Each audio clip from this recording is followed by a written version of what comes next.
Hello Kavi, it's Sriram from. Hello. Bro சொல்லுங்க. ஸ்ரீராம் தெரியுதுல்ல? தெரியுது ப்ரோ, தெரியுது. ஓகே. ஒரு எமர்ஜென்சி சிச்சுவேஷன். ஓகே. நீங்க நியூஸ் பாத்தீங்களா? பார்த்தேன் ப்ரோ. இது அண்ணாவுக்கு இந்த டிவோர்ஸ் மேட்டர் தானே? அது கொஞ்சம் நம்மளுக்கு நம்ம கையமீறி போற மாதிரி இருக்கு. லுக் லைக் டிஸ்கம்ஃபர்ட் சிச்சுவேஷன்ல இருக்க மாதிரி இருக்கு. இப்ப சீஃப் என்ன சொன்னாருன்னா, we have a tool kit. நம்மளுக்கு எப்பயுமே என்னென்ன பேசணும் ஒரு டூல் கிட் இருக்குல்ல, அதுல என்னென்ன இருக்குன்னா, கரூர் இஷ்யூ வச்சு அண்ணாவை முடக்க பாத்தீங்க, தென் ஜனநாயகனை முடக்கிட்டீங்க, தென் பிஜேபியோ திமுக கூட்டு சேர்ந்து அண்ணனை 2 நாள் சிபிஐ ஆபீஸ்ல வச்சு விசாரணைன்னு அலக்கழிச்சிங்க கூட்டணிக்காக. இப்போ இந்த எஸ்ஓபி எல்லாம் போட்டு அண்ணனை மக்களை பார்க்க விடாத பண்றீங்க. இதெல்லாம் மக்கள் பார்த்துட்டு தான் இருக்காங்க.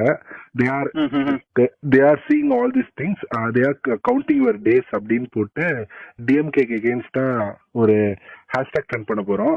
we support விஜய் அண்ணான்னு. ஸோ நம்ம என்னன்னா, லைக் கரூர் இஷ்யூ அப்ப என்ன ஊகான் என்ன எஸ்ஓஎஸ்ல ஒர்க் பண்ணமோ அதே ப்ரொசீஜர் தான். லுக் ஃபர்ஸ்ட் போஸ்ட் போடுங்க, தென் வீடியோ கிரியேஷன் பண்ணி போடுங்க. ரொம்ப ஃபேமிலி அட்டாக் பண்ணாதீங்க. மேம் சங்கீதா மேம் அட்டாக்லாம் பண்ணாதீங்க. இதுக்கு பின்னாடி டிஎம்கே தான் இருக்கு. ஸோ டிஎம்கே தான் லீக் பண்ணிருக்கு. இவ்வளவு சீப்பான பாலிடிக்ஸ். இதை உங்க மக்கள்கிட்ட இது எடுபடாது. மக்கள் இன்னும் அண்ணனுக்கு அனுதாபம் தான் பட்டு இன்னும் நீங்க அண்ணனுக்காக அண்ணன் ஜெயிக்கிறதுக்கு நீங்க ஒரு வழிவகை பண்ணிருக்கீங்க. லைக் சொல்லணும்னு சீஃப் சொன்னாரு. So look on this. நான் உங்களுக்கு அந்த டிராஃப்ட் அனுப்புறேன். Look on this, then it is in hashtag we support Vijay அண்ணா. So support Vijay. Okay bro. ஆனா but already we stand with Vijay அண்ணான்னு சொல்லிட்டு we stand with Thalapathy something அந்த மாதிரி ஹேஷ்டாக் ஓடிட்டு இருக்குல்ல?